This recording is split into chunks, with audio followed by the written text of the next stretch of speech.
오늘 우리에게 주시는 하나님의 말씀은 여호수아 13장 1절에서 33절 말씀입니다.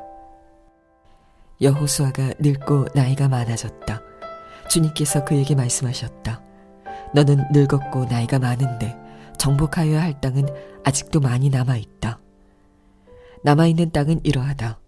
블레셋 사람과 그슬 사람의 모든 지역과 이집트의 동쪽에 있는 시홀 시내로부터 북쪽 에그론 경계까지에 이르는 가나안 땅과 가사와 아스돗과 아스글론과 가드와 에그론 등 블레셋의 5 왕의 땅과 아위 사람의 땅과 남쪽으로 가나안의 모든 땅과 시돈의 무아라로부터 아모리 사람의 변경 아벡까지 또 그발 사람의 땅과 동쪽의 레바논 땅 전체와 헤르몬산 남쪽 바알갓에서 하맛에 이르는 곳까지이다. 그리고 레바논에서부터 미스르 본마임에 이르는 산간지방에 사는 모든 사람 곧 시돈 사람을 내가 이스라엘 자손 앞에서 모두 쫓아낼 터이니 너는 오직 내가 너에게 지시한 대로 그 땅을 이스라엘 자손에게 유산으로 나누어 주어라. 너는 이제 이 땅을 9 지파와 므낫세의 반쪽 지파에게 유산으로 나누어 주어라. 그러나 레위 지파에게는 모세가 유산을 주지 않았다. 하나님이 그들에게 말씀하신 대로 주 이스라엘의 하나님이 바로 그들의 유산이기 때문이다. 아멘. 하나님의 말씀입니다. 온라인으로 예배하는 여러분들 모두를 진심으로 축복합니다.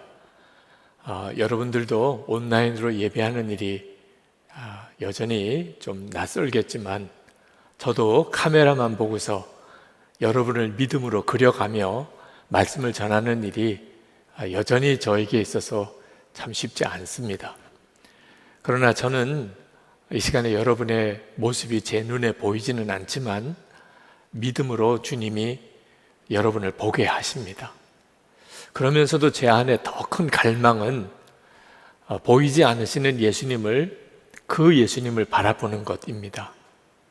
오늘 여러분들도 이렇게 온라인으로 주일 예배를 드리지만 주님을 바라보는 눈이 더 열리게 되기를 축복합니다. 이것이야말로 정말 놀라운 것입니다. 우리가 예수님 한 분이면 충분하다, 이런 믿음은 예수님이 함께 계신 것이 믿어질 때 우리에게 일어나는 것입니다. 예수님 한 분이면 충분하다는 믿음이 생기면 반드시 하나님의 역사를 경험하게 됩니다. 믿음이 다르기 때문에 하나님의 역사를 경험하는 게 다른 겁니다. 우리에게 많은 문제가 있지만 비교할 수 없이 크신 하나님이 우리와 함께 계시다. 이게 믿어지는 것이 부흥입니다. 심령의 부흥. 그렇게 하나님이 믿어지면 문제가 될 것이 무엇이 있겠습니까? 하나님께서 여호수아를 세워서 가나안 땅 정복을 하게 하셨는데 7년 정도가 지나고 가나안 땅에 전쟁이 그쳤다고 했습니다. 가나안 족속의 연합군들이 이스라엘과 함께 싸웠던 여러 많은 전투들이 있었는데 이제 그 전투가 끝났다는 겁니다. 가나안 족속 중에 감히 이스라엘을 대적해서 싸움을 걸어올 족속이 없어졌다는 거죠. 이게 엄청난 승리입니다. 그런데 문제가 하나 생겼습니다. 그는 여호수아의 나이도 이제 상당히 많이 들게 되었다는 거죠. 하나님께서 여호수아에게 나타나셔서 말씀하십니다. 오늘 여호수아 13장 1절에 보면 너는 늙었고 나이가 많은데 정복하여야 할 땅은 아직도 많이 남아있다. 여호수아의 나이가 한 90세쯤은 되었으리라고 생각이 듭니다. 자, 여호수아도 나이가 들어서 늙어가는 거죠. 그건 어쩔 수가 없는 일이죠. 그동안에 여호수아 총사령관으로 이스라엘의 지도자로 가나안 연합군과 싸워 이겼다는 것은 그 자체가 대단한 일입니다. 그러나 여전히 가나안 땅에는 이스라엘 백성이 점령하지 못한 땅이 많이 남아 있었습니다. 이 가나안 족속의 연합군과 싸움에서는 이겼지만 그 가나안 족속에 살고 있는 각 지역에 이스라엘 지파가 들어가서 그 땅을 차지한 것은 아니었다는 거죠. 이제 이것은 또 하나의 대단한 과제입니다. 이스라엘 백성들이 땅에 들어가서 살도록 가나안 족속이 순순히 내어줄 리가 없기 때문이죠. 자, 이와 같은 때에 하나님은 여호수아에게 말씀하십니다. 빨리 그 가나안 땅을 각 지파에게 분배하라는 겁니다. 그리고 그 지파들이 그 땅에 들어가서 가나안 족속을 내어 쫓게 하라는 거죠. 하나님께서 이렇게 말씀하시는 이유는 이제 여호수아가 이스라엘 백성 전체를 이끌고 가나안 족속을 다 점령할 그럴 수 있는 힘이 없어졌기 때문입니다. 그리고 가나안 족속은 여전히 그 가나안 땅에 살고 있는 거죠. 자, 이때 여호수아도 이스라엘의 각 지파도 두려운 문제를 안게 된 겁니다. 여호수아가 총사령관으로 그리고 각 지파가 다 함께 모여서 전쟁을 할 때는 얼마나 힘이 났겠습니까? 그런데 각 지파가 이제 각각 그 가나안 땅으로 흩어져서 그리고 그 족속들과 정말 목숨을 걸고 싸워야 되는 이 전쟁을 감당해낼 수 있을까? 여호수아도 아마 자신이 없었던 모양입니다. 그래서 하나님께서 여호수아에게 아주 강하게 말씀하십니다. 이 가나안 땅 점령은 하나님 내가 하는 일이라는, 너는 속히 이 각 가나안 땅 모든 지역을 나누어서 이스라엘 지파들에게 나눠주라. 그들이 들어가서 그 땅에서 그 땅을 점령하도록 만들라. 6절에서 그렇게 말씀하십니다.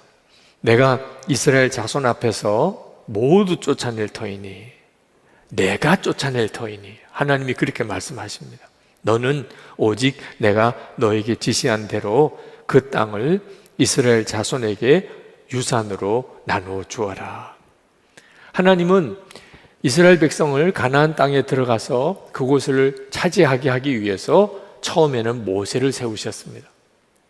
그리고 모세 때가 끝날 때 하나님은 그 후계자로 여호수아를 세우셨습니다.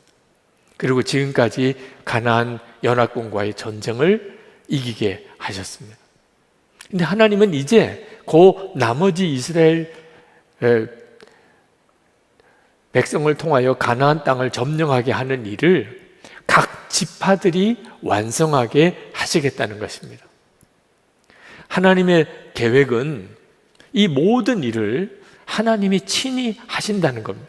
모세를 세울 수도 있고 여호수아를 세울 수도 있지만 실제로 역사하신 분은 하나님이시라는 겁니다.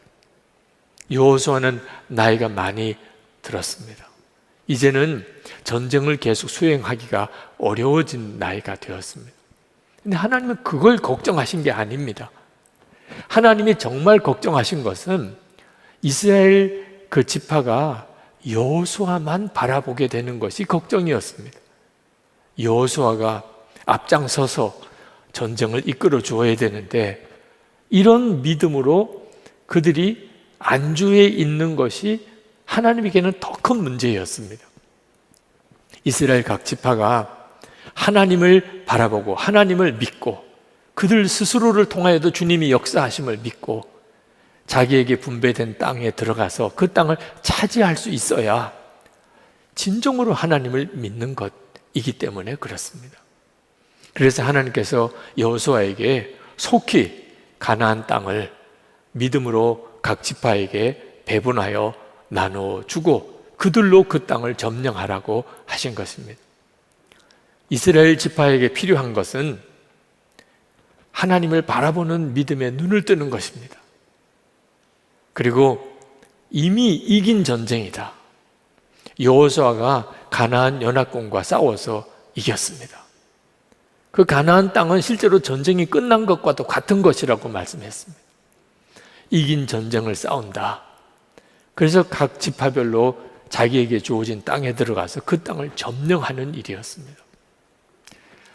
물론 이건 대단한 믿음의 역사입니다. 이 일을 모세도 겪었고 여호수아도 겪었습니다. 하나님을 바라보고 그리고 하나님만 의지하고 순종하는 믿음의 사람이 되는 것. 이제 이것이 이스라엘 모든 지파에게 필요한 때가 된 겁니다. 여러분, 이 일은 지금 우리의 교회에도 필요합니다. 하나님께서 교회가 어떤 위기를 맞이하게 되면 어떤 특별한 지도자를 세우셔서 그 교회 문제를 해결하실 수 있습니다. 우리 교회도 그런 일을 겪었죠. 그렇지만 어떤 특별한 한 사람의 지도자를 통하여 그 교회가 계속 이끌림을 받는 것은 건강한 교회가 아닙니다. 오히려 영적으로는 약한 교회입니다. 왜냐하면 하나님보다도 사람을 더 의지하고 사람을 더 바라보게 되기 때문에 그렇습니다. 진짜 건강한 교회, 정말 강한 교회는 어떤 특정한 몇 사람이 아니고 모든 교인들이 주님을 바라보면서 주님이 모든 교인들을 통하여 그 교회를 세워갈 수 있는 교회입니다. 지금 우리 교회는 담임 목사가 이제 교체되는 때에 있습니다. 우리 교회는 지금 바로 이 전환점에 서 있는 겁니다. 그때 여호수아 13장 말씀은 참 소중한 교훈을 우리에게 주고 있습니다. 이스라엘 백성들에게도 그랬지만 우리에게도 이미 이긴 전쟁을 싸우고 있다는 믿음이 있어야 합니다. 하나님께서 이스라엘 각 지파에게 원했던 것은 하나님을 바라보고 이미 이긴 전쟁을 싸운다는 믿음만 있으면 하나님이 그 각 지파를 통하여 그 가나안 족속을 다 내어 쫓아줄 것이라는 것이었습니다. 우리도 마찬가지입니다. 예수 그리스도께서 십자가에서 우리를 위해 대속의 죽음을 죽으시고 그리고 부활하심으로 마귀는 결정적으로 꺾어졌습니다. 이제 영적 싸움은 사실 끝난 것 같습니다. 예수를 믿는 성도들이 이제 이 믿음을 가지고 자신의 삶의 영역에서 마귀의 왕국을 무너뜨리고 하나님의 나라를 살아내는 일이 이제 우리에게 주어진 과제입니다. 그렇지만 여러분, 실제로 여러분이 겪으시는 것처럼 마귀가 호락호락 자기의 영역, 자기의 세력을 내어놓지 않습니다. 이미 예수 그리스도의 십자가와 부활에서 꺾어졌지만 마귀는 최후의 발악을 합니다. 그래서 전 세계 많은 교회, 모든 지역의 성도들과 교회, 선교사님들과 마귀와의 영적 싸움이 계속 벌어지고 있습니다. 어떤 곳에서는 마귀가 승리하고 있는 것처럼 보이는 지역도 있습니다. 북한이 대표적으로 그런 것이죠. 마귀가 승리한 것처럼 보입니다. 무슬림들이 있는 곳, 또 힌두교 교도들이 있는 곳에 영적으로 교회는 어려움을 겪고 있습니다. 여러분, 우리나라도 마찬가지입니다. 한국 교회가 지금 위기를 맞이하고 있다고 하죠. 우리나라의 각 영역 속에 여전히 무서운 영적인 싸움이 벌어지고 있습니다. 평등법 제정을 시도하는 문제도 심각한 문제입니다. 동성애를 합법화하는 일은 우리가 어떻게 해서든지 막아야 되고 싸워 이겨야 될 과제입니다. 만약에 동성애가 합법화되면 성경적으로 믿는 것이 범죄가 될 수 있는 시대가 열리는 것입니다. 이건 정말 심각한 문제죠. 개인적으로도 영적인 싸움은 심각합니다. 하나님의 자녀들, 이미 예수 그리스도를 생명으로 소유한 성도들이지만 죄의 싸움에서 여전히 고전하는 성도들이 많습니다. 육신적인 질병, 경제적인 어려움, 관계의 깨어짐, 그로 인해서 지금 참으로 고통스러운 문제를 겪고 있는 것이 우리들이 현실이지 않습니까? 그러나 여러분, 이와 같은 그런 영적인 싸움에서 우리에게 필요한 것은 승리의 확신을 가지는 것입니다. 예수 그리스도께서 이미 마귀를 꺾으셨으니, 그러니 나는 이미 이긴 전쟁을 싸우고 있는 것이다. 이길까? 이길 수 있을까가 아닙니다. 이미 이긴 전쟁을 싸우고 있다는 확신이 필요합니다. 그래서 우리가 예수님과 동행하는 삶을 그렇게 강조하는 것이고, 그리고 그렇게 훈련하려고 하는 것입니다. 왜냐하면 예수님 그분이 세상을 이기신 분이기 때문에 그렇습니다.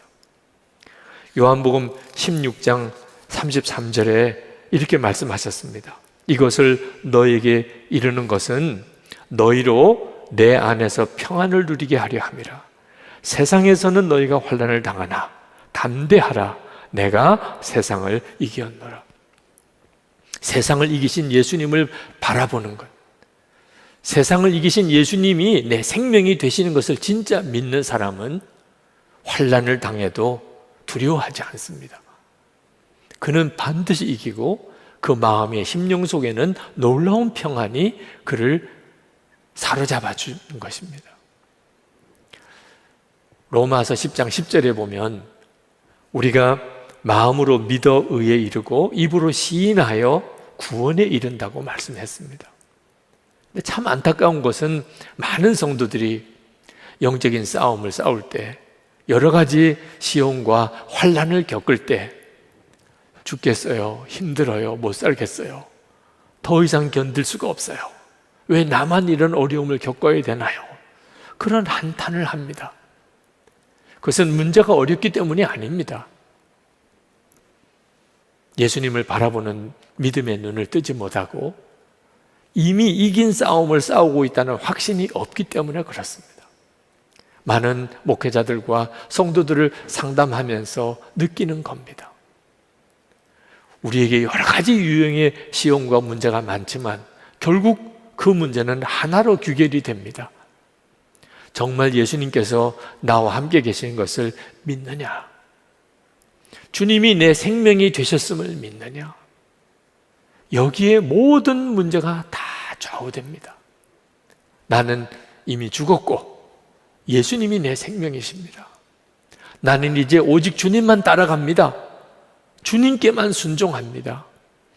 이 결단만 분명해지면 해결되지 않을 문제가 사실 없음을 봅니다. 이스라엘 백성들에게 필요했던 것은 하나님을 바라보는 믿음의 눈을 뜨는 것이었습니다.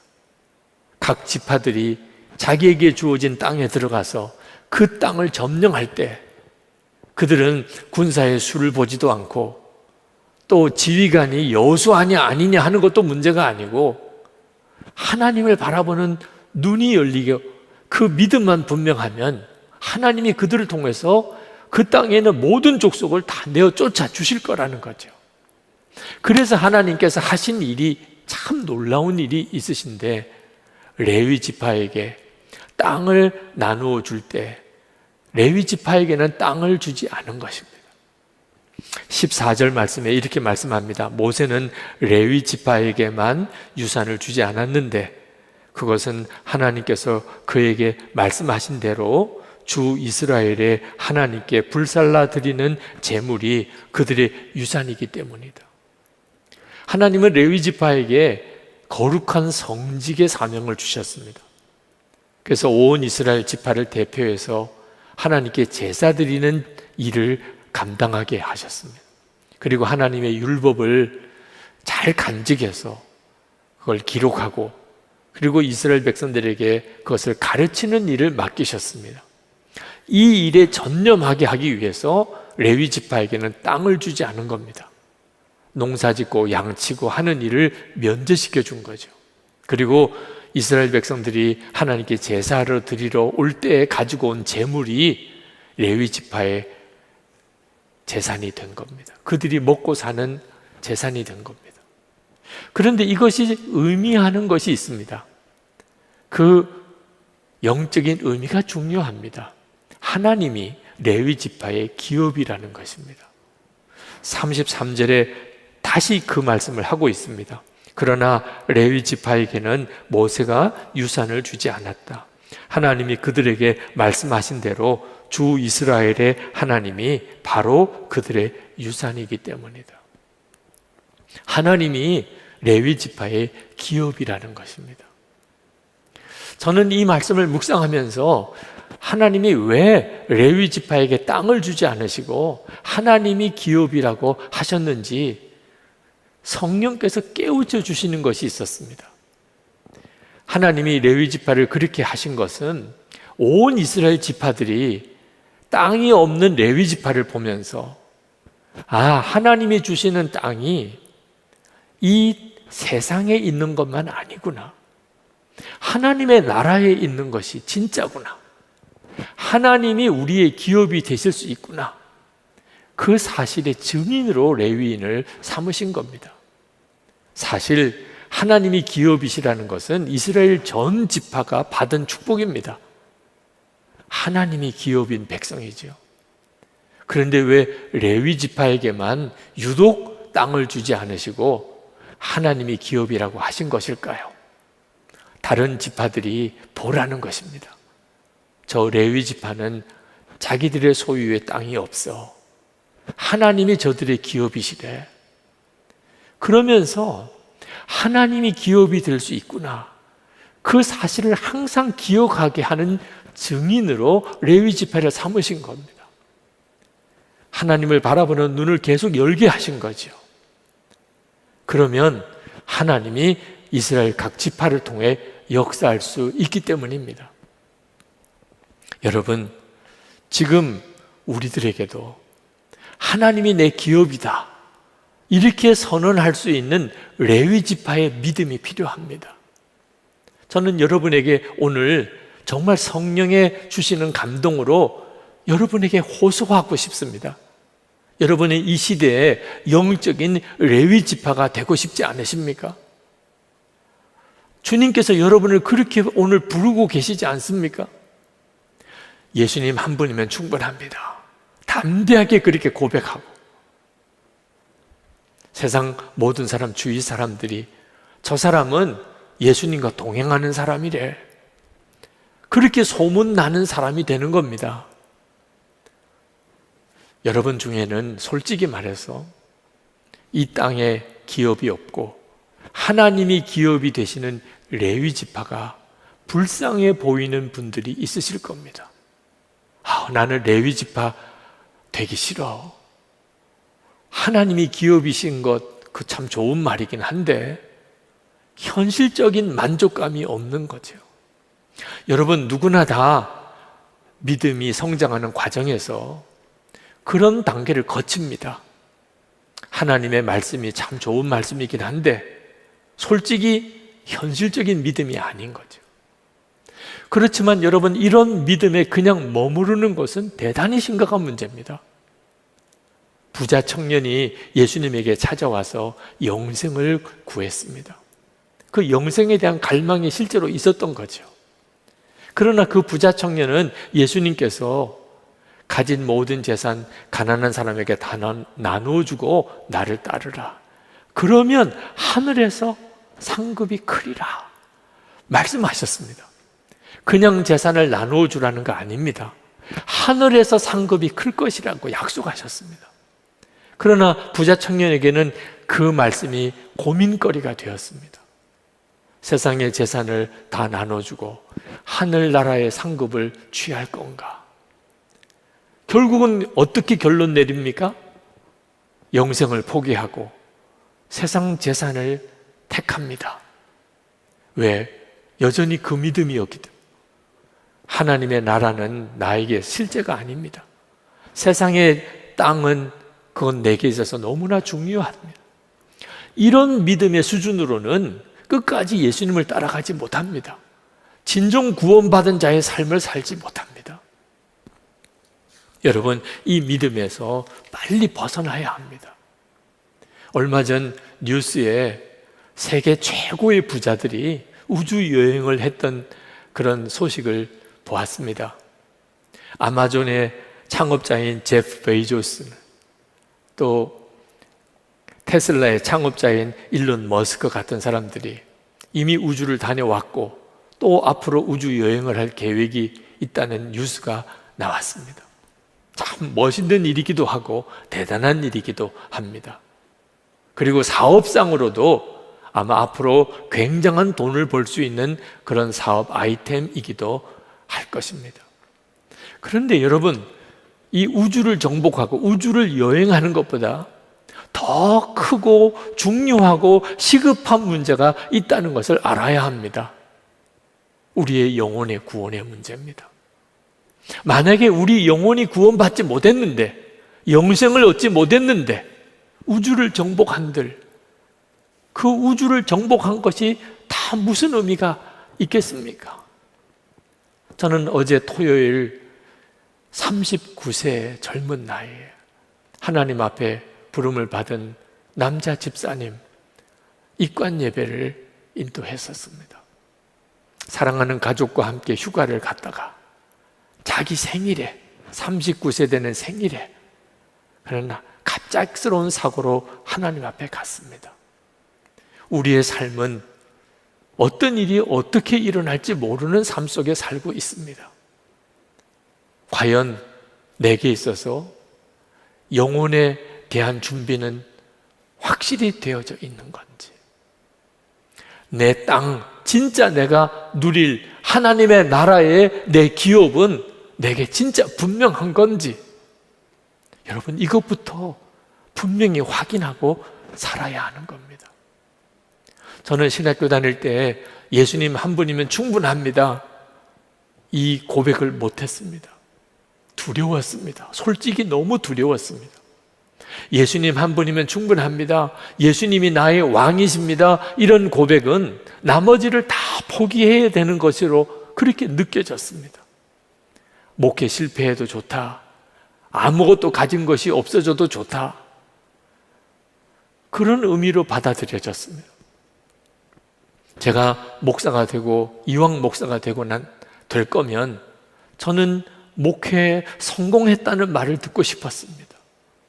솔직히 말해서 대접도 받고 누릴 것도 누리고 그렇게 살고 싶었습니다. 예수님 한 분이면 충분하다, 그건 저에게 있어서는 너무나 현실적인 이야기가 아니었습니다. 그것은 그때 제게 예수님은 그저 들어서 아는 분 정도의 수준이었기 때문에 그렇습니다. 예수님 그분이 얼마나 놀라우신 분인지 솔직히 제게는 인격적인 만남도 없었고 주님과의 교제도 없었기 때문에 그랬습니다. 하나님께서는 저에게 있어서 목회를 잘할 거냐, 어떻게 할 거냐, 그게 문제가 아니고 예수님 그분과의 실제적인 인격적인 만남, 나는 죽고 예수로 사는 십자가의 복음이 분명한 사람이 되는 일이 더 먼저 필요하다고 그렇게 보셨습니다. 그리고 저를 그렇게 이끄셨습니다. 이제 저는 제 목회 사역에 마무리를 해야 되는 시점에 와 있습니다. 정말 그렇습니다. 세상에서 누리고 소유하는 것이 얼마나 부질없는 것인가를 봅니다. 예수님 한 분이면 충분합니다, 담대하게 고백할 수 있는 믿음이 얼마나 복된 것인가. 사도 바울처럼 세상 유익 다 해로 여기고 배설물처럼 버릴 수 있는 그 정도로 예수님을 알고 주님과 동행하는 삶이 얼마나 복인가, 이제는 정말 깨닫게 됩니다. 성도 여러분, 여러분도 정말 그 눈이 뜨여야 됩니다. 우리에게 주어진 하나님의 기업은 이 세상에 있지 않습니다. 하나님의 나라입니다. 예수님 그분이 진정 나의 기업입니다. 정말 예수님 한 분이면 충분합니다. 이 믿음의 고백이 우리에게 있어야 합니다. 그때 우리의 심령에 부흥이 일어났다고 말하게 되는 겁니다. 마틴 로이드 존스 목사님이 쓰신 부흥이라는 책에 부흥에 대한 아주 간단하고 명확한 정의가 나옵니다. 부흥이란 하나님의 백성들이 갱신되고 새로워지며 예수와 동행하는 삶을 회복하는 것입니다. 예수님과 동행하는 삶을 회복하는 것, 이것이 부흥입니다. 그때 우리는 이스라엘 각 지파들에게 하나님이 그토록 원하셨던, 하나님만 믿으면 이미 이긴 전쟁을 싸운다는 것만 확신하면 너희들을 통해서도 하나님은 그 땅에 가나안 족속을 다 내어 쫓으실 수 있다. 하나님이 약속하신 것을 성취하여 살 수 있다. 그대로 우리들이 누리게 되는 것입니다. 우리 교회도 그 믿음이 필요하고 우리 각자도 그 믿음이 필요합니다. 여러분, 예수님과 친밀히 동행하는 삶에 어제와 오늘이 다르십니까? 어제는 그런 믿음이 없었는데 오늘은 그런 믿음으로 서는 그런 변화가 일어나고 있습니까? 그리 되어야 됩니다. 주님을 알아가고 주님과 동행하는 믿음에 계속되어지는 진전이 필요합니다. 저절로 그런 일이 일어나기를 기대하지 마십시오. 그러다가는 가슴을 치며 후회할 날이 반드시 오게 됩니다. 나는 지금 이 시대에 영적인 레위지파다. 이 땅에 하나님의 주신 기업이 내게 비록 없을지라도 나는 하나님의 나라의 기업을 소유한 자다. 예수님 한 분이면 충분하다. 여러분, 담대하게 그렇게 고백할 수 있는 믿음으로 서야 됩니다. 그때 여러분이 알게 됩니다. 진짜 이 세상과 비교할 수 없는 하나님, 그 놀라우신 은혜, 그 말할 수 없는 하나님의 약속이 여러분의 삶에서 성취되고 있음을 경험하게 됩니다. 배우자가 변하지 않아도, 자녀들이 아직 여전히 그 상태일지라도, 경제적으로 또는 건강상에 여전히 여러분에게 문제가 많이 있을지라도, 직장에서 일터에서 온갖 시험이 있을지라도, 여러분 주님과 동행하는 믿음의 눈이 계속 열리기 시작하면 절대로 꺾어지지 않습니다. 끝까지 이길 힘이 생깁니다. 하나님의 약속이 반드시 성취되는 것을 보게 됩니다. 이 은혜가 우리에게 지금 필요합니다. 여러분, 이 시간 같이 기도합시다. 하나님, 저를 지금 이 시대의 영적 레위지파로 써주십시오. 아직도 믿음이 온전하지 못한 가족들이 있습니다. 아직도 믿음이 온전하지 못한 우리 속회 식구들이 있습니다. 세상에는 진짜 하나님을 믿지 못하는 사람이 너무 많습니다. 저를 하나님이 기업인 사람, 예수님 한 분이면 충분한 사람으로 저를 증인으로 사용하소서.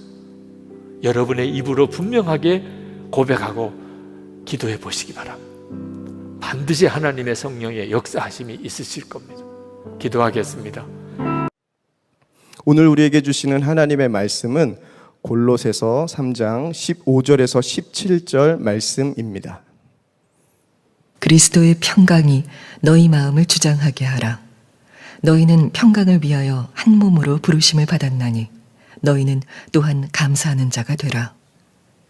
그리스도의 말씀이 너희 속에 풍성히 거하여 모든 지혜로 피차 가르치며 권면하고 시와 찬송과 신령한 노래를 부르며 감사하는 마음으로 하나님을 찬양하고 또 무엇을 하든지 말에나 일에나 다 주 예수의 이름으로 하고 그를 힘입어 하나님 아버지께 감사하라. 첫열배로 하나님께 감사하는 맥수감사 주일입니다. 쉽지 않은 때 어려움도 많고 경제적으로 사회적으로 대단히 혼란스럽고 또 앞으로 어떻게 될지 예측도 쉽지 않은 때 우리 마음도 기쁨이 어느덧 다 사라진 것 같고 감동되는 일도 별로 없고 짜증나는 일만 많고, 자, 이러한 때 하나님께서 우리에게 감사주의를 지키게 하셨습니다. 저는 이 감사주의를 지키게 하는 것 자체가 하나님의 놀라운 은혜라고 생각이 듭니다. 왜냐하면 이와 같은 상황에서 우리가 제 길을 바로 찾고 그리고 하나님이 정말 복을 주실 수 있도록 살 수 있는 힘이 감사에서부터 나오기 때문입니다. 교회가 여러 가지 어려운 시험 문제가 많아서 한 번은 정말 하나님께 통곡을 하며 울었던 적이 있습니다. 하나님, 왜 이렇게 교회에 시험이 많은가요? 이건 언제까지 이렇게 시험에 시달려야 하나요? 그때 하나님께서 제 마음에 깨우쳐 주신 것이 시험이 없을 때는 한 번도 없을 거라는 겁니다. 그러니까 시험에 대해서 각오하고 살아야 한다는 겁니다. 마귀가 교회를 흔들고 무너뜨리려고 역사하고 있는데 시험 없을 때가 있겠는가 생각해 보니 주의 말씀이 옳았어요. 자, 그렇지만 주님은 또 말씀하셨어요. 아무리 시험이 많고 아무리 어려운 일이 있어도 하나님의 은혜는 그보다 비교할 수 없이 크고 놀랍다는 겁니다. 실제로 시험을 겪고 있는 사람은 하나님의 은혜가 이보다 훨씬 더 크다는 사실에 대해서 선뜻 마음에 안 와닿습니다. 지금 내 앞에 닥쳐 있는 어려움, 지금 내가 겪고 있는 시험이 워낙 크게 느껴지니까 그렇죠. 여러분 중에도 그런 분이 있으실 겁니다. 근데 한번 생각해 보시기 바랍니다. 지금 그런 어려움이 있고 그런 시험이 닥치고 참 교회가 왜 이런가 싶을 만한 그런 상황이 온다 할지라도 예수님이 내 죄를 지시고 십자가에 죽으신 은혜는 취소가 된 겁니까? 하나님이 내 아버지가 되신 것은 그건 취소되었나요? 내 안에 성령께서 오셔서 나로 성전되게 하신 이 은혜가 사라졌나요? 하나님의 나라 없어졌나요? 여러분 한번 생각해 보십시오. 어떤 시험이 있고 어떤 문제가 있든 예수님의 십자가의 은혜와 하나님 아버지 되심과 성령께서 내 안에 오신 것과 이 세상의 전부가 아니고 하나님의 나라가 있다고 하는 이 엄청난 은혜는 항상 우리 가운데 있지 않습니까? 그 사실을 그때 깨닫고 범사에 감사할 수 있는 거구나 하는 확신이 들었습니다. 사실 그전에는 어떻게 범사에 감사할 수 있어? 어려울 때, 시험 들 때, 정말 완전히 다 삶이 무너질 때 그런 때는 어떻게 감사하라는 거야? 그랬는데 범사에 감사할 수 있구나. 어떤 어려움이 와도 어떤 시험이 있어도 하나님의 은혜는 말할 수 없이 큰 거구나. 이 사실에 대해서 깨닫게 되는 것이 그 어려운 상황에서 벗어날 수 있는 힘이 되는 거예요. 지난 목요일 아침에 일어나서 분주하게 아침 모임이 있어서 나갈 채비를 하고 있는데 미국에서 저희 부친이 소천하셨다는 소식이 왔습니다. 갑자기 그냥 힘이 다 빠지더라고요. 몸의 상태가 안 좋으시다는 것은 들었습니다. 그러나 코로나 팬데믹으로 갈 수가 없어요. 그런데 소천하셨다는 소식이 오니까 가 뵙지 못한 것도 너무 죄송하고 당장이라도 가야 하겠는데 미국이 지금이 독립기념일 연휴 기간입니다. 장례식 자체가 문을 닫아 있습니다. 그래서 장례 일자도 제대로 정하지 못하고 있는 상황이라 참 마음이 답답하기만 하더라고요. 장례 일자를 정하긴 했는데 다음 주간에 출국을 해야 합니다. 근데 오늘 설교를 해야 하는 거예요. 오늘이 감사주일이잖아요. 아버님 소천하셔서 장례를 치르는 중에 저는 감사주일 설교를 해야 하는 겁니다. 참 황당하기도 하고 혼란스럽더라고요. 근데 어머님께 전화를 드리면서 주님이 저에게 이 상황에 대해서 명확하게 해주셨어요. 어머님과 통화 연결이 됐는데 대뜸 하시는 이야기가 감사하다. 내 마음은 너무 아프지만 아버지는 너무 편안하고 너무 기쁘고 얼마나 영광스럽겠느냐. 그 생각하면 감사하다. 어머님과 통화하고 그리고 전화를 끊고 감사주일 설교를 하고 아버님 장례식에 가게 하시는 뜻이 있구나 하는 걸 깨달았어요. 하나님께서 우리를 다시 붙들어 주시고 새롭게 시작할 수 있는 힘이 감사해서 나오는 거거든요. 실제로 여러분 중에는 감사라는 게 느껴져야 하는 거지 이렇게 감사절을 강제로 지키는 것처럼 이렇게 해서 이게 무슨 진짜 감사냐 그런 분도 있으실 거예요. 감사라고는 도무지 되지도 않고 지금 형편이 감사는 상상도 안 되는 그런 심정인 분도 있으실 거예요. 그러나 여러분, 여러분의 아이 어릴 때 왜 깨닫든지 깨닫지 못하든지 감사 훈련을 시키나요? 감사를 깨달으면 감사하고 감사하기 싫으면 하지 마. 그 좋은 부모인가요? 어린아이에게 감사해야 될 것은 감사하게 시키잖아요. 여러분은 왜 그렇게 하시나요? 감사할 것을 감사하지 못한 사람은 절대로 복된 삶을 살지 못하니까요. 그러니까 우리가 우리 아이들에게 감사를 깨우쳐주고 감사 훈련을 시키잖아요. 하나님께서 왜 1년에 2번은 반드시 감사주의를 지키게 하시나? 첫 열매로 감사하고 추수하고 감사하고 하게 하시나? 사실은 하나님 때문이 아니고 우리 때문인 것입니다. 우리가 바로 살아야, 감사할 것은 감사할 줄 알아야 하나님께서 우리에게 복을 주실 수 있기 때문인 겁니다. 힘들고 어려운 때가 많은데요, 여러분, 믿음과 관련이 있는 거예요. 하나님을 믿으면 힘들고 어려운 때도 감사가 됩니다. 모든 것이 합력하여 선을 이룰 것이라 하나님은 약속하셨어요. 그러니까 지금은 힘들어도 틀림없이 지나고 나면 이 일은 감사 제목일 것이다. 그게 하나님을 믿는 믿음입니다. 그러니 아무리 어려워도 감사할 제목이 되는 거예요. 그게 믿음으로 드리는 감사예요. 프랭크 루박 선교사님이 권능의 통로라 그런 책에서 이런 글을 쓰셨습니다. 힘들고 벅찬 삶이 복된 삶입니다. 산에 오를 때는 언제나 숨이 차고 다리가 아프며 평지를 걷거나 내리막길에 들어서면 전혀 힘이 들지 않습니다. 그렇다면 힘들고 벅찬 삶은 영적으로 올라가는 때고 편안하다면 영적으로는 하향 곡선을 그리는 때인 것입니다.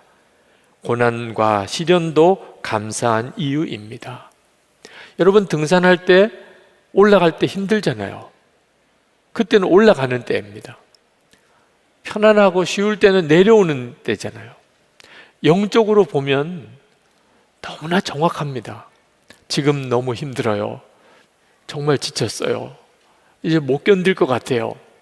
여러분, 그런 상황이 영적으로는 올라가는 때예요. 모든 게 편안해요. 힘든 거 아무것도 없어요. 그냥 모든 게 즐겁기만 해요. 사실은 위기인 거예요. 하나님을 진짜 믿으면 이 영적인 눈이 열리게 돼요. 감사 주일에 하나님께서 우리 눈을 열어주시고 싶어 하시는 겁니다. 형편이 좋고 편해서 감사한 거 아닙니다.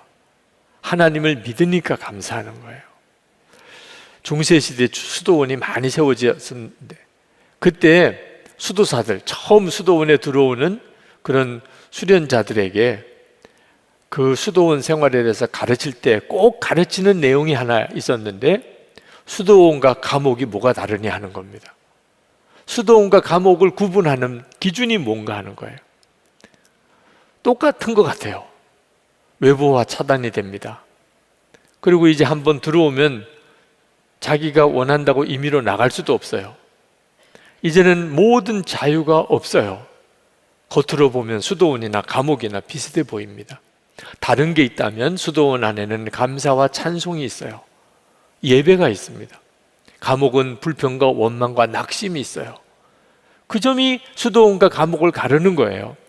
그러니까 실제로 수도원에 있어도 불평, 원망, 낙심하고 있다면 그는 감옥 생활을 하는 겁니다. 감옥에 들어갔다 할지라도 거기서 감사와 찬송, 예배가 있으면 지금 수도원 생활을 하는 거죠.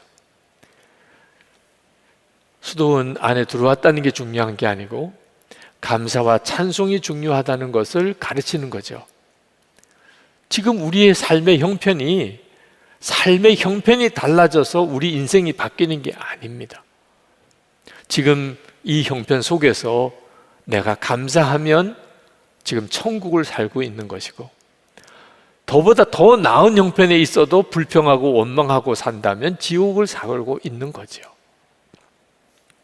하나님께서 40년 광야를 지나서 가나안 땅에 들어가게 되는 이스라엘 백성들에게 신신당부 꼭 지키라고 주신 것이 첫 열매 감사주의를 지키게 하라고 하신 겁니다. 출애굽기 23장 16절입니다. 맥주절을 지키라. 이는 내가 수고하여 밭에 뿌린 것에 첫 열매를 거둠이라. 여러분, 첫 열매를 거두었을 때를 한번 생각해 보세요. 그때는 진짜 어려운 때입니다. 그런데 어떻게 그 첫 열매를 거두고 감사절을 지키라고 하시나?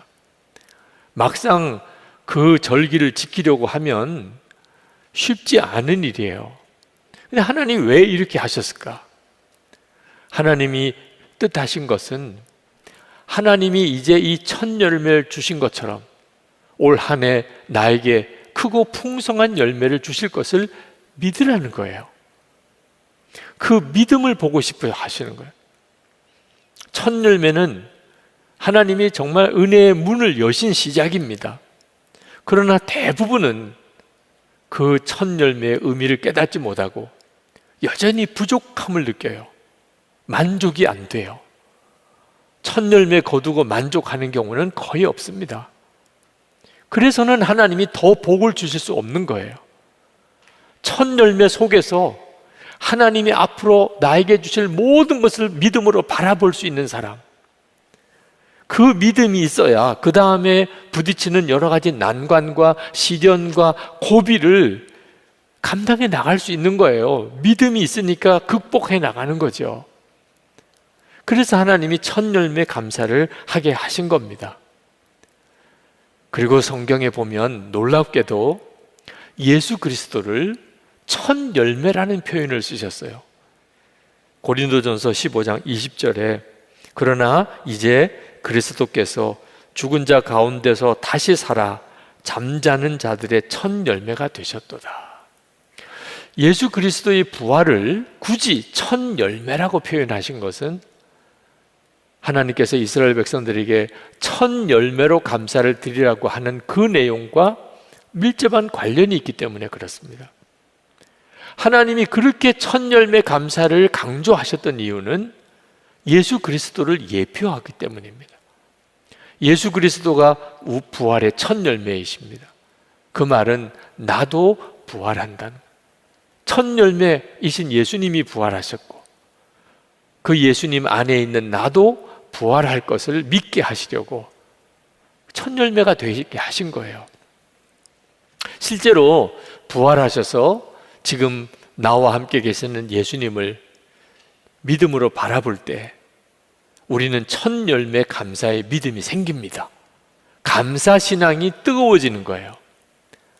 사도 바울은 사도로 부름을 받고 그는 정말 모든 것을 각오하고 희생하고 고난당하고 복음 전도자의 삶을 살았습니다. 사도 바울의 삶은 고난의 연속이었어요. 감사는 이건 정말 언급하기 어려울 삶을 살았어요. 그런데도 사도 바울은 감사가 넘쳤어요. 감옥에 있을 때 그는 감옥 바깥에 있는 교인들에게 편지를 쓰면서 감사하라고, 감옥에 있는 사도 바울이 감옥 바깥에 있는 사람에게 감사하라고 그렇게 말씀하셨는데 오늘 우리가 읽은 본문 바로 그 내용입니다. 골로새서 3장 15절부터 17절까지 그 말씀을 하고 있어요. 이 골로새서는 별장이나 또는 안락한 집에서 쓴 게 아닙니다. 감옥에서 썼어요. 그런데 어떻게 그렇게 감사하며 감사하라고 할 수 있을까요? 예수님 때문이에요. 사도 바울과 예수님이 함께 계셨습니다. 그 예수님으로 인하여 감사하라고 한 거예요. 구구절절 나옵니다. 15절에 이렇게 말씀합니다. 그리스도의 평강이 너희 마음을 주장하게 하라. 그리고 너희는 또한 감사하는 자가 되라. 예수 그리스도로 인한 평강이 마음을 주장하고 그리고 감사하는 자가 되는 거예요. 16절에는 그리스도의 말씀이 너희 속에 풍성히 거하여 모든 지혜로 피차 가르치며 권면하고 시와 찬송과 신령한 노래를 부르며 감사하는 마음으로 하나님을 찬양하고, 그리스도의 말씀이 나로 하여금 그 힘들고 어려운 처지에서도 하나님을 찬양하고 감사하게 만든다는 겁니다. 지금 이 시간이 그런 시간이에요. 오늘 말씀을 들으실 때 여러분 안에 하나님을 향한 찬양과 감사가 살아나는 역사가 일어나는 거예요. 그런 역사가 있기를 축복합니다. 그리고 하나님께 드릴 감사는 예수 그리스도께서 힘을 주셔야 되는 거예요. 17절 말씀에 또 무엇을 하든지 말에나 일에나 다 주 예수의 이름으로 하고 그를 힘입어 하나님 아버지께 감사하라. 예수 그리스도를 힘입어서 하나님께 감사하는 거예요. 그러니까 여러분, 예수 그리스도, 부활의 첫 열매이신 예수 그리스도께서 나와 함께 계시는 것에 대해서 진짜 믿어지는 사람, 그 예수님과 동행하는 사람은 그 삶의 형편과 처지가 어떠하든지 감사하고 첫 열매 감사에 대해 눈이 열리게 되는 겁니다. 사실 올해 아직 끝나지도 않았습니다. 이제 겨우 반 지났어요. 그런데 하나님께 무슨 감사할 게 있나 싶기도 합니다. 그래서 우리에게 믿음이 필요한 거예요. 여러분, 한 해 반이 지났어요. 아직도 살아있다는 것은 여러분에게 첫 열매가 있었던 겁니다. 하나님의 공급하심, 하나님의 인도하심이 있었어요. 힘들고 어려운 문제도 많지만 여전히 하나님의 은혜와 공급하심 속에 우리가 살고 있는 거예요. 첫 열매 없이 사는 사람은 한 사람도 없어요. 그때 그 첫 열매를 통하여 하나님이 앞으로 행하실 하나님의 역사를 믿으라는 겁니다. 첫 열매를 보고 믿음의 새 시작을 이루라는 거예요. 이건 오늘 우리에게 매우 중요해요. 우리가 하나님 앞에 믿음으로 감사하면 많은 것을 얻고 난 다음에 감사하는 것보다 하나님을 더 기쁘시게 해요. 여러분, 하나님의 입장에서 보십시다. 모든 것을 다 거둔 다음에 하나님 감사해요 하는 거하고 첫 열매를 거두고 하나님 이제 다 주실 것을 믿습니다, 감사해요 한 어떤 사람이 더 기특하게 느껴지겠어요? 첫 열매 신앙이 이렇게 중요한 거예요. 그래서 솔로몬이 잠언 3장에 이런 말씀 하셨어요. 잠언 3장 9절 10절에 내 재물과 내 소산물의 처음 익은 열매로 여호와를 공경하라. 그리하면 내 창고가 가득히 차고 내 포도즙 틀에 새 포도즙이 넘치리라. 정말 그렇습니다. 첫 열매로 하나님께 감사하는 자를 하나님이 너무나 기뻐하시는 거예요. 저는 제 삶에 하나님께 정말 마음으로 감사가 느껴져서 감사 헌금을 했던 기억이 제가 신학교 1학년 때 군목시험 합격했을 때입니다. 정말 그때는 그렇게 감사하는 마음이 일어나는데 딱히 무슨 근거가 있는 건 아니에요. 그냥 너무 감사하더라고요. 그래서 감사 헌금이라도 하나님께 내가 드려야 되겠다, 그런 마음이 간절해서 부모님에게 합격 사실을 알려드리고 그리고 감사 헌금을 하고 싶다고 그랬더니 감사 헌금 하라고 보내오셨어요. 근데 제 마음에 안 들어요. 이 정도가 아니에요, 내 마음은. 그래서 제가 가지고 있었던 용돈까지 다 털어서 함께 감사 헌금을 했던 기억이 있습니다. 저는 어릴 때부터 교회에서 예배드리며 살았기 때문에 감사, 매주일이 감사라고 들었고 또 맥주감사주일, 추수감사주일 늘 지켰어요. 그때마다 감사 헌금을 했지만 제가 가지고 있는 것으로 드린 건 아니에요. 부모님이 감사 헌금 하라고 주신 거, 배달 사고 안 내고 그냥 교회에다 드린 거, 그거 하나 칭찬받을 일이 있으면 있을까? 제 것으로 감사한 거 없어요. 왜? 제 것이 없었으니까. 저는 고등학교 졸업할 때까지 노트 하나 사도 참고서 하나 사도 부모님께 말씀드리고 주시면 그거 사고, 교통 버스 카드 표 사는 거 말씀드려서 또 그거 사서 버스 타고 왔다 갔다 하고 그렇게 살았어요. 감사헌금을 드리고 싶어도 제 것으로 드릴 수 있는 게 없는 삶을 살았어요. 신학생 들어가니까 집도 떠나야 되고 그러니 이제 용돈이라는 것이 좀 생겼습니다. 점심 때 뭘 먹을지 내가 결정할 수 있어요. 굶는 일도 내가 결정할 수 있어요. 용돈을 다 드릴 수 있겠더라고. 그렇게 감사했던 기억이 있었어요. 그런데 저는 군목 시절 훈련 때부터 엄청 고생했어요. 여러분도 뭐 그 사정 어지간히 아실 거예요. 아니, 그렇게 감사했으면 하나님도 책임을 좀 지셔야 될 거 아니에요.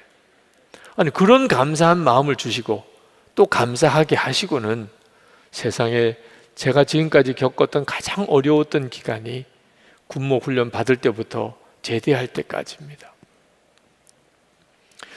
이게 도대체 무슨 역사냐, 이런 생각이 들 때도 있었습니다.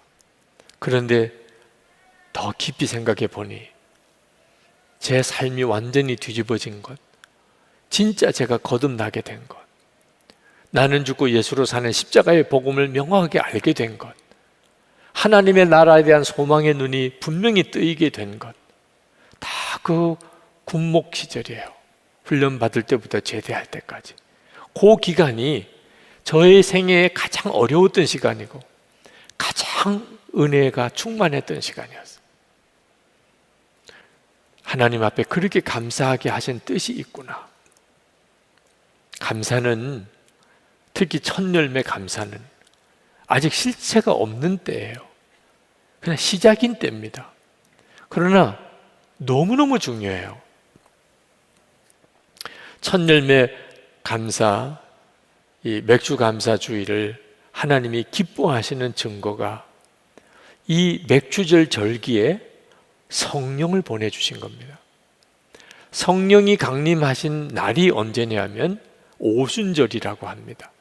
오순절 예루살렘 마가다락방에 예수님의 제자 120문도에게 성령이 임하시면서 이제 성령의 역사가 시작이 됩니다. 그런데 이 오순절이 맥주절의 또 다른 별명이에요. 그러니까 하나님께서 이스라엘 백성들에게 첫 열매로 감사하라, 첫 열매로 감사하라, 첫 열매로 감사하라, 계속 그렇게 말씀하신 이유는 그 첫 열매 감사하는 그날 하나님이 성령을 주시기로 계획하셨기 때문입니다. 오순절도 오순절이 이름에 그렇게 성경에 나옵니다. 그 날을 하나님이 기다리신 거예요. 지금은 엄청난 성령의 역사의 시대에 우리가 살고 있습니다. 하나님께서 첫 열매로 하나님께 드리는 이 날을 얼마나 소중하게 생각하셨는가 알 수 있는 거죠. 우리 교회에서는 이렇게 첫 열매 감사하는 이 날의 의미를 어떻게 하면 더 귀하게 사용할 수 있을까? 그래서 맥주 감사 주일 헌금하는 이 날 헌금을 한 교회를 세우는 일로 전액 다 드립니다. 지금까지도 그래왔고 올해도 첫 열매 감사 헌금, 우리 헌금을 모아서 한 교회를 세워요. 분리개척교회 한 교회가 서게 됩니다. 처음 교회가 세워지는 것은 아주 작지요. 개척교회니까 이 교회가 정말 존립은 하겠나, 그럴 정도의 수준이에요. 그러나 10년, 20년, 30년 뒤를 한번 봅시다. 우리 교회도 개척교회 시절이 있었어요. 교회 존폐 위기에 처했던 때도 있었어요. 근데 지금 이렇게 되었잖아요. 감사로 하나님께 나아가는 것은 그때는 작아 보이지만 그 결과는 믿음으로만 바라볼 수밖에 없는 차원의 엄청난 것입니다. 여러분 중에 지금도 힘들고 어려운 분들이 계실 겁니다. 하나님께서 첫 열매 감사 주일을 주셨어요. 감사로 여러분의 삶을 한번 새롭게 시작해 보세요. 이건 전적으로 믿음입니다. 한 번은 영성수련회 제가 영적 책임자를 섬겼는데 비가 너무너무 왔어요. 그 영성수련회의 가장 꽃과 같은 프로그램이 야외, 밤에 야외에서 실시가 되는데 그 프로그램을 실시할 수 없는 상황이 되었습니다. 아침에 일기예보를 보니까 그 다음 날까지 비가 계속 온다는 것. 준비팀들에게 기도 부탁을 했습니다. 오늘 저녁 이 프로그램 진행될 때 비가 오지 않게 해주기를 기도합시다. 그리고 오전 집회를 하는데 찬양하는 시간에 주님이 저에게 말씀하시는 것 같아요. 너가 지금 이렇게 나를 찬양하는데 오늘 밤에 만약에 비가 계속 내려서 야외 프로그램 할 수 없는 그때도 너가 나를 찬양할 수 있겠느냐. 마음이 이렇게 딱 무겁더라고요. 그러면 안 돼요. 이렇게 고백을 드리려고 그러다가 하나님을 찬양하는데 조건이 있을 수 있나요? 이렇게 해주면 찬양하고 저렇게 하면 찬양 안 하겠다고 할 수 있나요? 사드락 메삭 아벳느고가 그리 아니하실지라도의 신앙을 가졌잖아요. 하나님은 하나님이신 거예요. 하나님은 이렇게 저렇게 다 하실 수 있는 권한이 있으세요. 하나님, 오늘 밤에 계속 비가 올지라도 하나님은 마땅히 찬양 받으실 분입니다. 그렇게 고백을 드리고 예배가 끝나고 우리 준비팀이 다시 모였을 때 그 이야기를 드렸어요. 하나님은 이렇게 하셔도 하나님이고 저렇게 하셔도 하나님이라. 오늘 밤에 계속 비가 올지라도 우리는 마땅히 하나님을 찬양할 뿐이라. 예수 우리 왕이여, 그 찬양을 몇 번을 불렀어요. 그때 우리의 마음에 믿음이 뜨겁게 일어나는 것을 느꼈습니다. 하나님은 우리와 함께 계신다. 참 놀라운 일이었어요. 비는 바깥에 계속 쏟아지고 있는데 하나님은 우리와 함께 계신다. 그리고 이제 점심 식사를 하고 잠깐 숙소로 가려고 나오는데 그 로비 바깥에 운동장에 준비 팀원들 몇 명이 나가서 그 비를 맞으면서 야외 프로그램 준비를 하고 있는 거예요. 그 모습을 보는데 눈물이 확 쏟아지더라고요. 그건 전적으로 믿음이에요. 하나님을 믿는 믿음. 비는 쏟아지는데 그래도 하나님이 비를 그치게 하시면 준비가 되어야 그 프로그램도 진행이 되니까. 옆에 보니까 우리 팀원들이 그 장면을 보는 분들이 다 울고 계시더라. 우리가 진짜 믿음으로 사는 사람을 보면요, 감동이 돼요. 진짜 믿는 사람을 보면 눈물이 나요. 누구나 그럴 거예요. 그때 하나님께 기도를 했어요. 하나님, 저들을 보시죠. 저들을 보시잖아요. 근데 밤에 정말 딱 그 시간에 비가 그쳤어요. 비가 그쳤다는 소식을 전해주면서 그러면 우리 바로 바깥으로 그날 저녁 집회를 위한 야외 프로그램을 실시를 했습니다.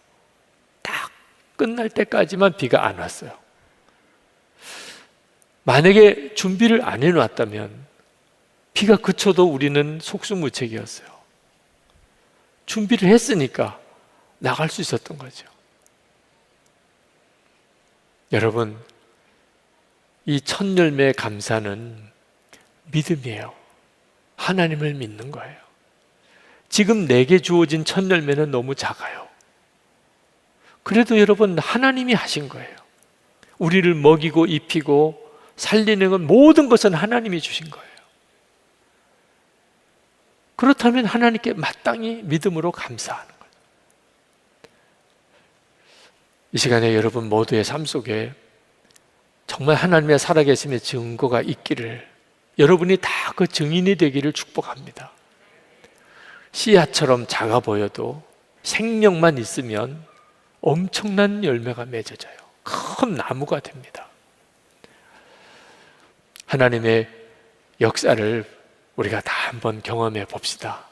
오늘도 첫 열매 감사로 하나님께 영광을 돌립시다. 우리 다 같이 기도하실 때, 하나님, 이미 올해도 저에게 주신 첫 열매들을 인하여 하나님께 감사합니다. 그리고 감사의 믿음으로 더 나갑니다. 믿음으로 감사합니다. 그리고 올 연말에 진정한 추수감사가 있게 해 주옵소서. 제가 감사의 증인으로 서게 해 주소서. 저로 인해 저의 주인인 모든 이들이 살아나게 해 주옵소서. 통성으로 우리 기도하겠습니다. 오늘 우리에게 주시는 하나님의 말씀은 여호수아 10장 1절에서 43절 말씀입니다.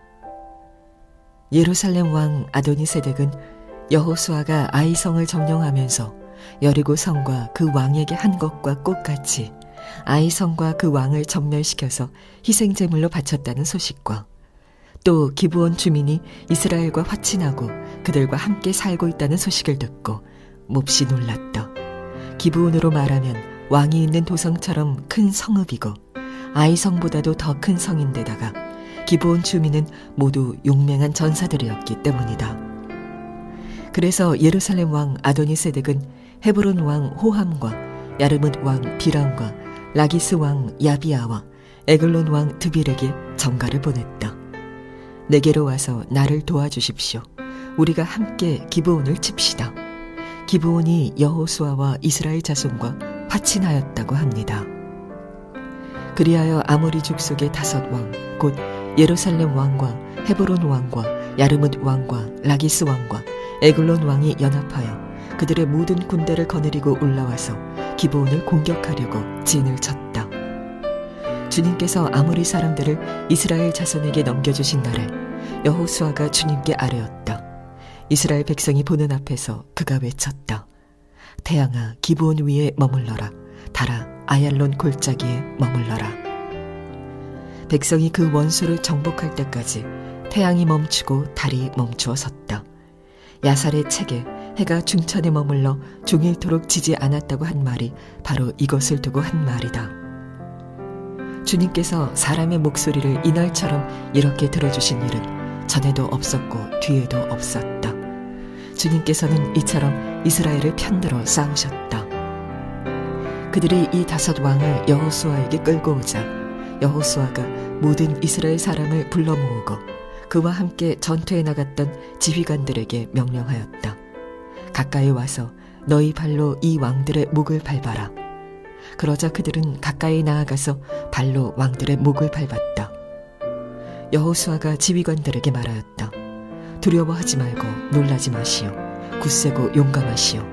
주님께서 당신들이 대항하여 싸우는 모든 원수에게 다 이와 같이 하실 것이요. 주 이스라엘 하나님이 이스라엘의 편이 되어 싸우셨기 때문에 여호수아는 단번에 이 모든 왕과 그 땅을 손에 넣었다. 아멘. 하나님의 말씀입니다.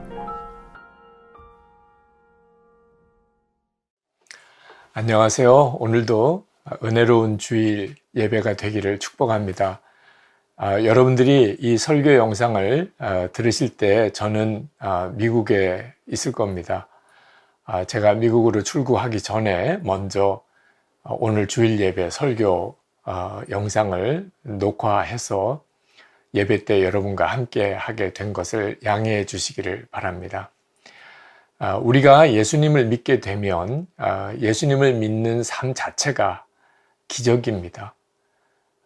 저는 여러분들이 정말 그런 기적의 삶을 살고 있음을 분명하게 깨달을 수 있게 되기를 원합니다.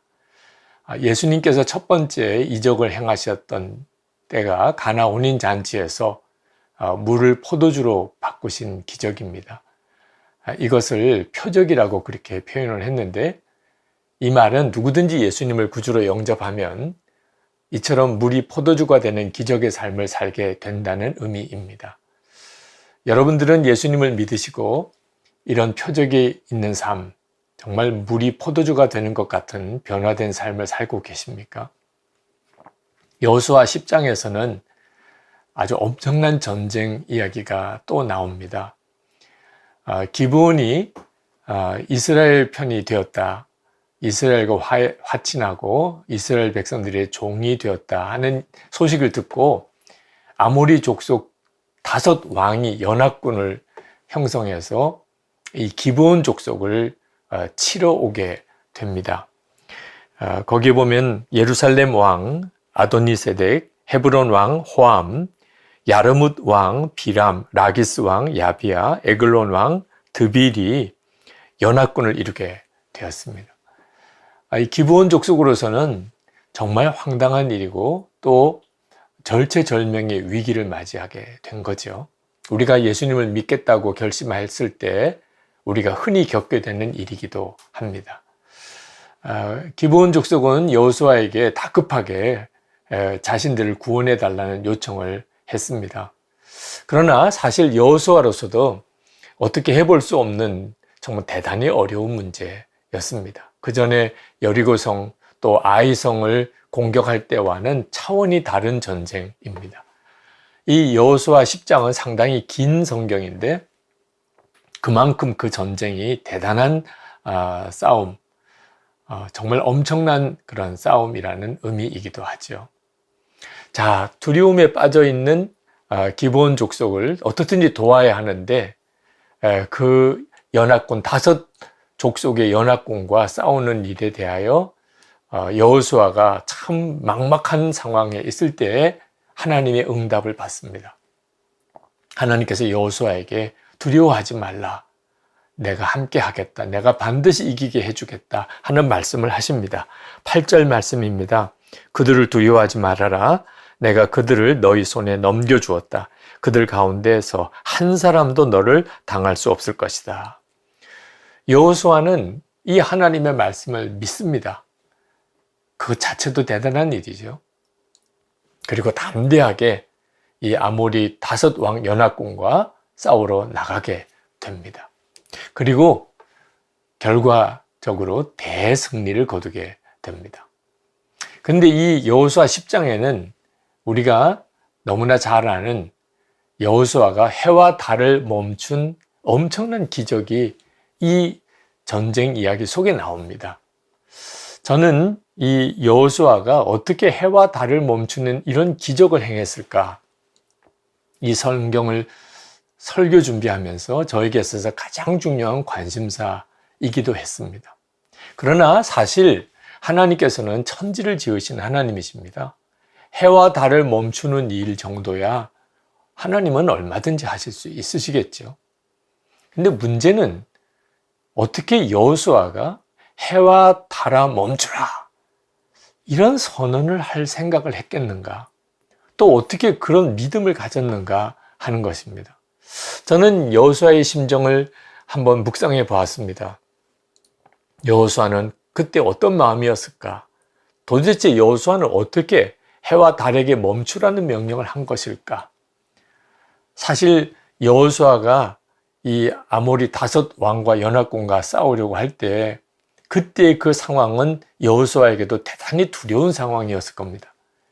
승리할 가능성은 사실 거의 없었던 전쟁이죠. 자, 그때 하나님의 약속을 받았습니다.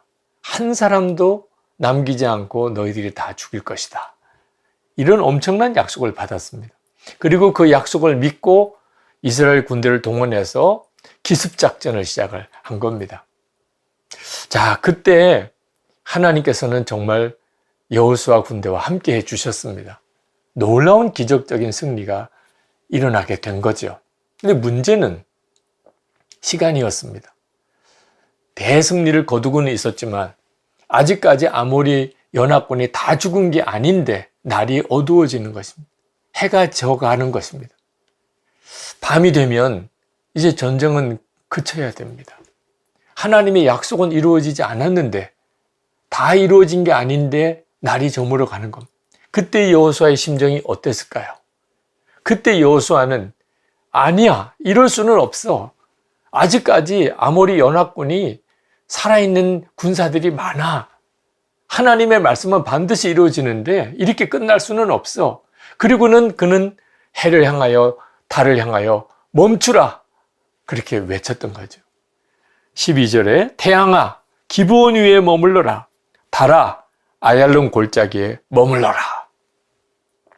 그리고 태양이 멈추어지고 달도 멈추어지고 그리고 이스라엘 군사들은 아모리 연합군을 다 죽이는 끝까지 다 죽이는 전쟁을 치룰 수 있었던 것입니다. 저는 이 말씀을 묵상하면서 해와 달이 멈추어진 것보다 해를 향하여 달을 향하여 멈추라고 명령했던 이 여호수아의 심령, 그것이 너무 제 가슴에 벅차게 다가왔습니다. 그런 믿음, 그런 간절함, 그런 확신, 저는 그게 너무너무 놀라웠어요. 그리고 이 간절함, 하나님의 말씀이 성취되어야 된다는 이 간절함, 그리고 반드시 성취될 것이라는 이 확신이 우리에게도 필요하다는 것에 대해서 저는 너무나 절실하게 깨달았습니다. 오늘 이 말씀을 교우 여러분들과 정말 같이 나누고 싶었습니다. 우리가 여호수아의 믿음을 감탄하고 해와 달이 정말 멈출 수 있느냐는 문제로 논쟁할 시간이 없습니다. 실제로 우리의 삶 속에 그와 같은 문제들은 계속 우리에게 도전되고 있기 때문에 그렇습니다. 제가 로마서를 읽고 내가 예수님과 함께 죽었다는 놀라운 복음을 들었을 때 생각이 났습니다. 예수님과 함께 내가 십자가에서 이미 죽었다.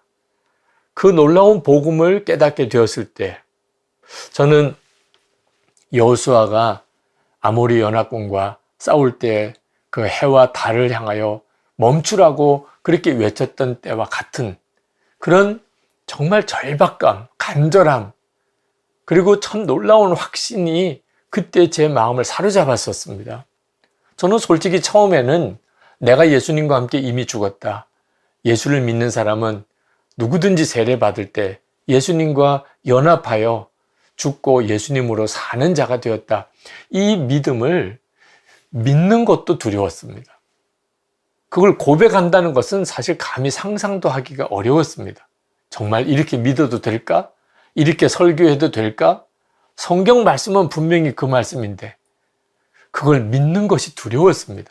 하나님의 말씀을 진짜 믿는 것이 정말 두려운 일입니다. 그러나 그러면서 동시에 저는 이 복음이 너무나 감격스러웠습니다. 저는 본의 아니게 교인들을 속이고 살았다고 생각이 듭니다. 제가 착하게 생긴 것 때문에 많은 분들이 저를 착한 목사로 생각을 하는 겁니다. 저는 정말 착한 목사가 되고 싶었습니다. 성실한 목사, 하나님 앞에 신실한 목사가 되고 싶었습니다. 저는 성경에 있는 내용이 진리일 거라고 저는 확신합니다. 사랑의 능력, 인내의 능력, 믿음의 능력, 정결함의 능력을 저는 정말 믿고 싶었어요. 정말 그런 목사가 되고 싶었어요. 그러나 저 자신이 그 기준에 못 미친다는 것도 부인할 수 없는 사실이었습니다. 사람 보기에는 괜찮은 목사처럼 보일지라도 실제로 저 자신이 저 자신을 알지 않습니까? 제 내면을 저는 알잖아요. 정결한 그릇이 되지 못한 것, 진정한 사랑의 목사가 되지 못한 것, 정말 소망이 제 안에 실제가 되지 못하는 순간들을 수도 없이 겪을 때마다 하나님 앞에 눈물로 기도했던 적이 많았습니다. 하나님, 제가 이렇게 목사로서 강단에 설교해도 되는 겁니까?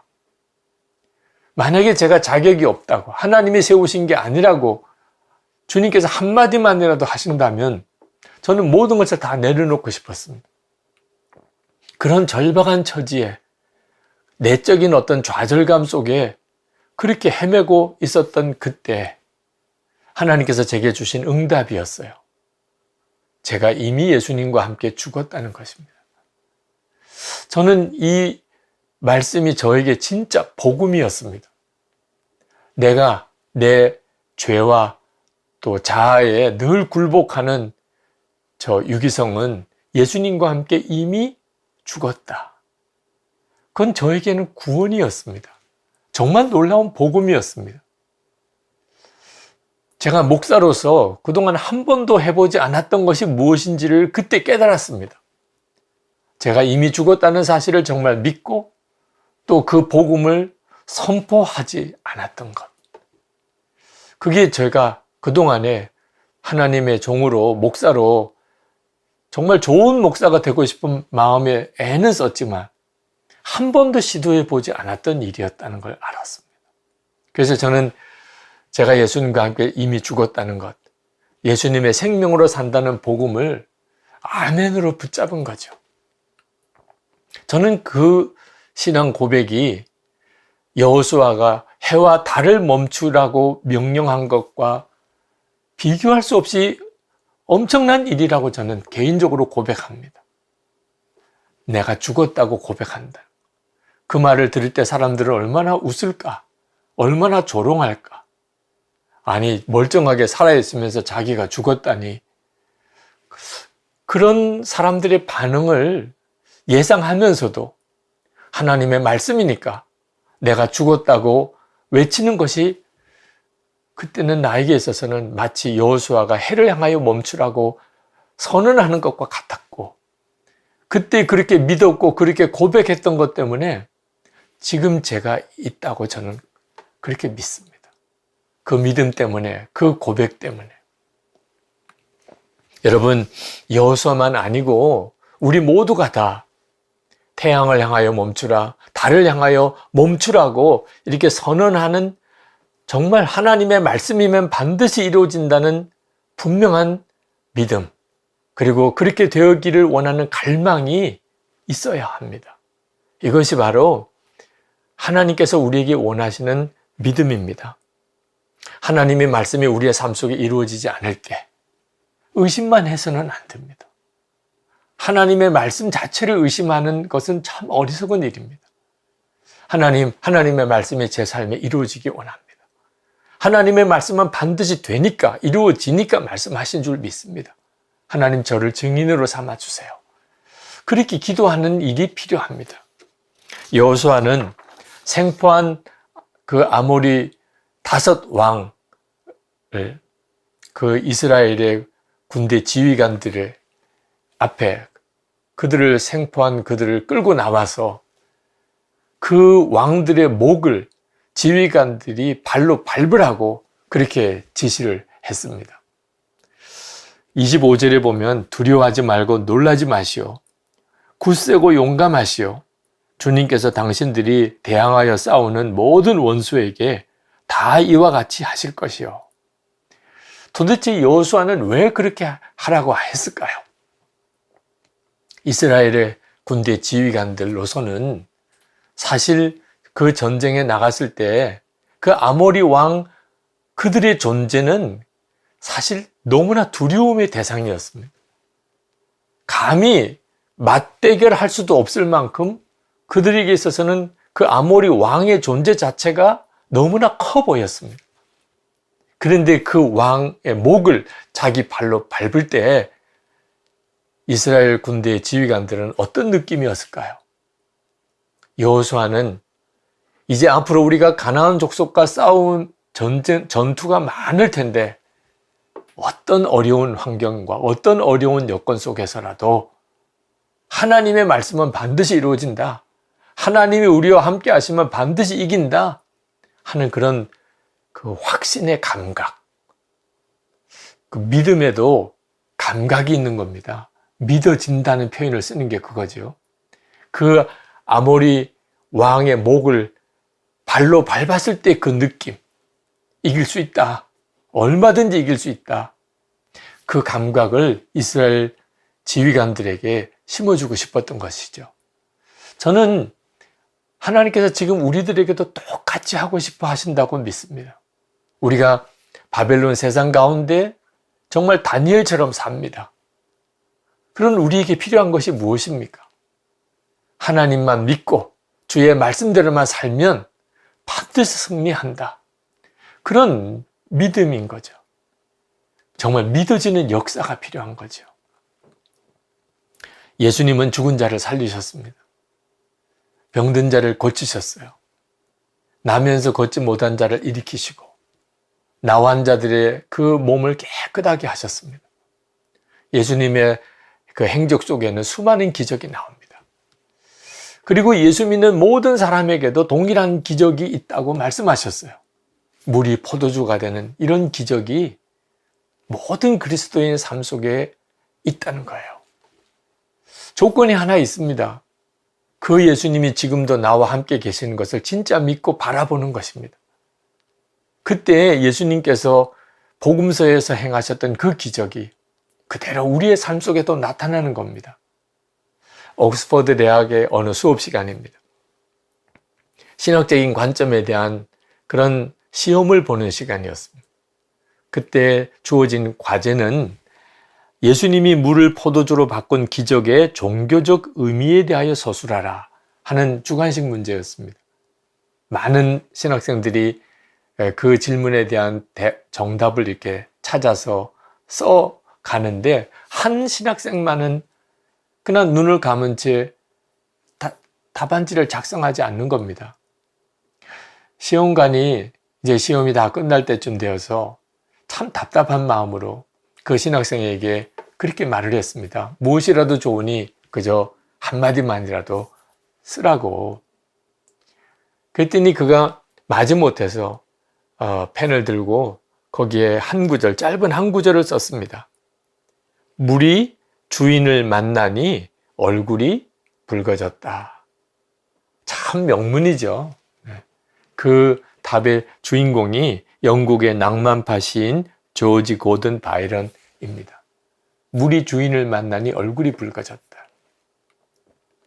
저는 주 예수님께서 지금 우리와 함께 계신 것을 진짜 믿게 될 때 우리의 삶에는 물이 포도주가 되는 기적이 일어난다고 믿습니다. 정말 주님을 믿음의 눈으로 바라보면 그러면 우리의 삶은 바뀌게 되어져 있습니다. 저는 예수님께서 제 안에 임하셨으면서도 왜 제 삶 속에서는 역사하지 않으시나 한동안 그 문제로 고민을 많이 했습니다. 근데 역사하지 않으시는 게 아니고 역사하지 못하시는 것이었습니다. 이유는 하나였어요. 제가 예수님께서 제 안에 계신 것을 진짜 믿고 그리고 주님을 믿음의 눈으로 바라보지 않았기 때문입니다.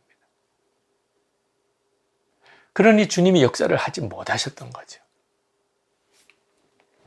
저는 정말 제 마음대로 살았습니다. 주님을 바라보지 못했기 때문에. 물론 제가 무슨 방탕한 삶을 살았거나 큰 죄를 짓고 살았던 건 아닙니다. 저 나름대로 성실하게 살아보려고 좋은 목사가 되려고 애는 썼습니다. 그러나 한 가지 분명한 것은 다 제 마음대로 했다는 겁니다. 주님을 바라보고 주님께 순종하고 주님을 믿고 그렇게 산 건 아니었습니다.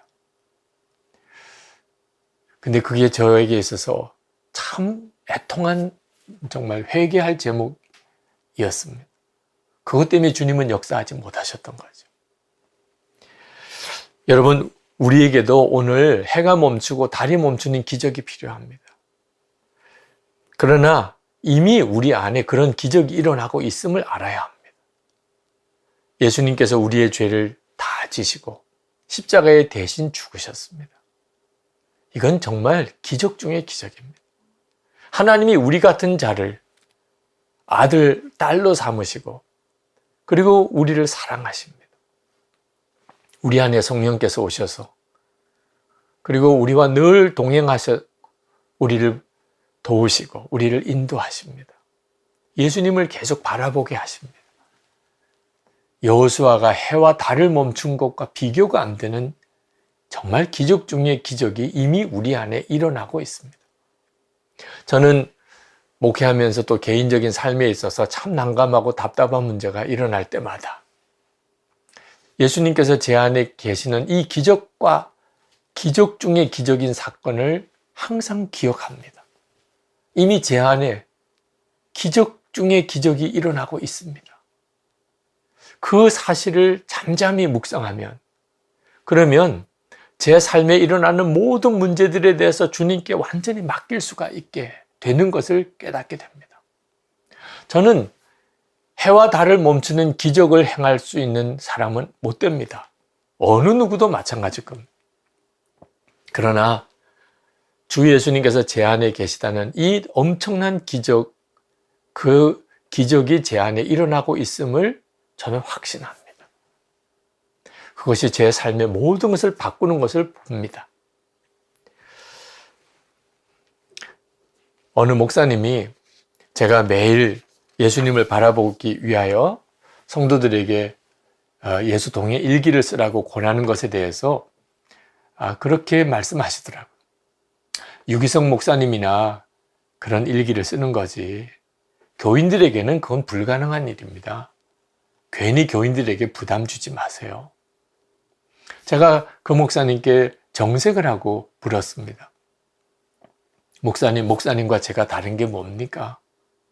저는 예수님께서 저의 죄를 다 지시고 십자가에 죽으셨다는 이 엄청난 은혜를 깨달았습니다.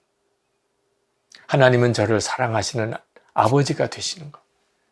성령께서는 제 안에 오셔서 주님을 계속 바라보게 하십니다.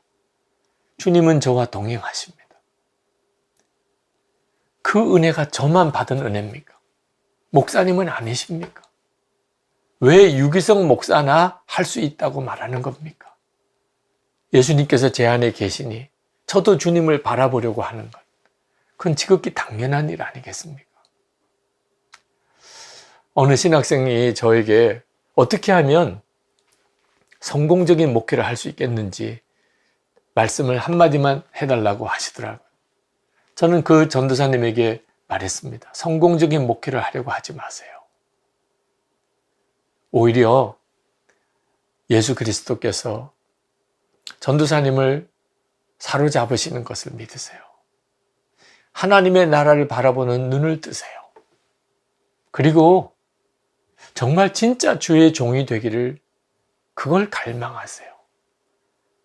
아무도 가지 않겠다는 것, 아무도 하지 않겠다는 곳이 있다면 나를 보내세요. 그렇게 기도하세요. 그게 가장 아마 성공적인 사역이 되실 겁니다. 어떤 생각으로 하면 그 전도사님에게 너무 부담되는 말을 하지 않았나 그런 판단도 될 수도 있겠습니다. 그렇지만 솔직한 제 심정입니다. 그것만이 진짜더라고요. 나는 예수님의 종이고 하나님의 나라는 분명히 있고 그때 하나님 앞에서 가장 성공적인 사람은 하나님께서 정말 원하시는 곳에 가서 주님이 정말 기뻐하시는 그 일을 하는 것. 그게 전부이더라고요. 주를 바라보면 비로소 그 눈이 뜨이게 됩니다. 그게 기적이죠. 그게 소원이 될 수 있다는 게 기적이죠. 여러분, 예수님이 십자가에 죽으실 때 나도 죽었다. 이것이 은혜 중에 은혜요. 기적 중에 기적입니다. 여러분도 살고 가족도 살고 교회도 살고 정말 그렇게 믿는 사람이 있으면 그 나라와 민족이 삽니다. 아무리 문제가 많아도 반드시 그 믿음 속에 살 길이 열립니다. 주님은 놀랍게 역사하시게 됩니다. 아직까지 이해가 되지 않으십니까? 믿어지지 않으십니까? 그냥 저절로 믿어질 때까지 기다리시면 안 됩니다. 그러면 죽을 때 가서야 내가 진작 내가 죽었음을 믿고 살 걸. 이런 참 기가 막힌 탄식을 하게 될 때가 옵니다. 기도하십시다. 하나님, 저에게 하나님의 말씀이면 그대로 이루어지는 믿음을 주세요. 하나님의 말씀이 저에게 그대로 성취되게 해주세요. 여호수아가 하나님의 말씀, 약속을 믿었기에 해와 달을 향하여 멈추라고 외칠 수 있었던 것처럼 하나님의 약속이 내 삶 속에 이루어지지 않을 때 그때 그걸 당연하게 받지 않게 해 주옵소서. 하나님의 말씀이 내게 이루어지기를 선포하게 하소서. 나는 죽고 예수로 사는 것이 해와 달이 멈추는 것과 비교할 수 없는 기적입니다. 하나님이 이 약속이 내게 이루어지게 해 주십시오. 그래서 나도 살고 우리 가족도 살고 한국 교회와 우리 민족이 살게 해 주십시오. 하나님 나를 증인 삼으셔서 하나님의 말씀이 성취되는 증인으로 하나님 나를 쓰소서. 그렇게 기도하시게 되기 바랍니다.